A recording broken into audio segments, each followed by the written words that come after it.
श्री गुरुवे नमः। ईश्वरो गुरुरात्मेति मूर्तिभेदो विभागिने व्योमवत् व्याप्तदेहाय दक्षिणामूर्तये नमः। ॐ पूर्णमदः पूर्णमिदं पूर्णात् पूर्णम् उदच्यते पूर्णस्य पूर्णमादाय पूर्णमेव अवशिष्यते। ओम शांति शांति शांति। ओम। प्रणाम भगवान। पुरुषोत्तम योग स्वामी अखंडानंद सरस्वती जी का दिव्य ग्रंथ और भगवान गीता जी के 15वें अध्याय के 6ठे मंत्र की व्याख्या चल रही है। भगवान न तत्भास्यते सूर्य। सूर्य है सूर्य नेत्र के द्वारा उसे प्रकाशित नहीं कर सकता। इतनी ही बात नहीं है, स्वयं सूर्य परमात्मा के स्वरूप में परमाणु के बराबर में नहीं है। एक जुगनू किसी कमरे में हो तो गणितज्ञ गणित करके बता सकता है कि कमरे के कौन से भाग में है, किंतु परमात्मा अनंत है, उसके कौन से भाग में सूर्य की गणना आ सकती है।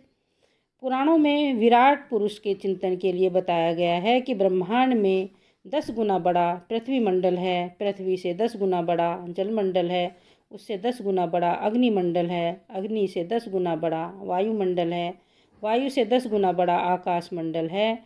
अनंत आकाश में पूर्व पश्चिम उत्तर दक्षिण ऊपर नीचे यह सब मन कल्पित है। हमारे मन में यह सारी सृष्टि है। उस चित्ताकाश में सूर्य उसका कौन सा भाग ठहरेगा, और फिर चिदाकाश में सूर्य की गणना कहाँ आएगी। श्रुति कहती है न तत्र सूर्यो भाति न चंद्र तारकम नेमः विद्युतः भान्ति कुतः अयमग्निः तम एव भान्तम अनुभाति सर्वम तस्य भाषा सर्वम इदम विभाति। मैंने देखा है कि मेरे पितामह के सामने मेरे पिता कैसी मर्यादा में रहते थे। वे उनके बराबर नहीं बैठते थे, नीचे बैठते थे। किसी से कुछ बात करनी होती तो अलग से जाकर बात करते, जिससे पिताजी को विक्षेप न हो। सोने जागने उठने बैठने हंसने बोलने सब में शील संकोच संयम रखते थे। यह मर्यादा है। ये सूर्य चंद्र तारे वायु अग्नि सब नियम में हैं, सब संयम से ठीक नियम से काम करते हैं। ये किसके भय से किसके संकोच से ऐसा नियम पालन करते हैं? उस परमात्मा के भय से। उस परमात्मा के भय से वायु चलता है, उसी के भय से सूर्य सबको प्रकाश और उष्णता देता है। उस अव्यय पद को सूर्य चंद्र या अग्नि प्रकाशित नहीं करते, क्योंकि उस परम प्रकाश में सूर्य के प्रकाश का पता ही नहीं लगता।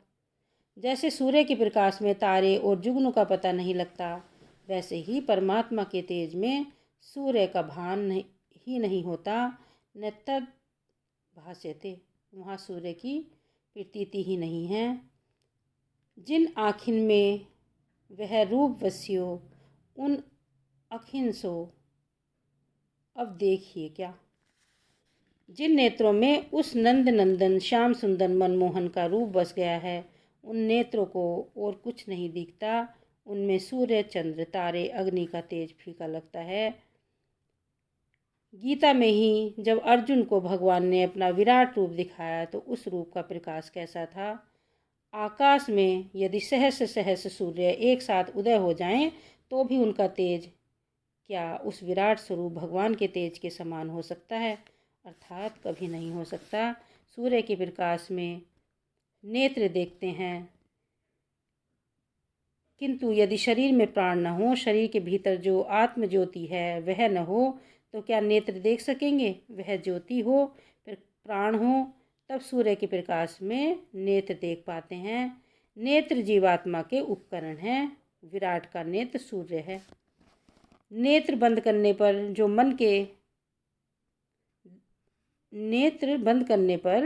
जो मन में दृश्य दिखते हैं वह किससे दिखते हैं? वे बुद्धि रूपी नेत्र से दिखते हैं। यह बुद्धि रूपी नेत्र वासुदेव के प्रकाश में देखते हैं। शब्द स्पर्श रूप रस गंध ये विषय अधिभूत हैं। इनको ग्रहण करने वाली इंद्रियां नेत्र रसना नासिका श्रोत्र और त्वचा अध्यात्म है, और जिनके प्रकाश में ये इंद्रियां काम करती हैं वे सूर्य, वरुण, अश्वनी कुमार, दिक्, वायु आदि अधिदेव हैं। बाह्यकरण ये नेत्र आदि हैं और अंतःकरण मन, बुद्धि आदि हैं। अंतःकरण के अधिदेव रुद्र, चंद्र आदि हैं। सब विषय समष्टि, सब अध्यात्म समष्टि, सब अधिदेव समष्टि, जहाँ पृथक पृथक न रहकर एक हो जाते हैं, वह परमात्म सत्ता है। जहाँ रूप, नेत्र और सूर्य का भेद नहीं, शब्द, श्रोत्र और दिक् का भेद नहीं, इन समस्त भेदों में स्थित, इनसे परे रहकर जो इनका प्रकाशक है, वह तद्धाम परमम मम।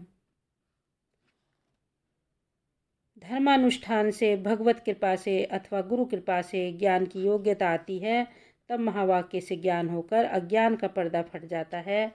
तब अधिभूत, अधिदेव, अध्यात्म की त्रिविध सत्ता का भेद भ्रम मिट जाता है। तब सत्य चित आनंद की पृथकता नहीं रह जाती, उनका एकत्व हो जाता है। ओम शांति शांति शांति। प्रणाम भगवन।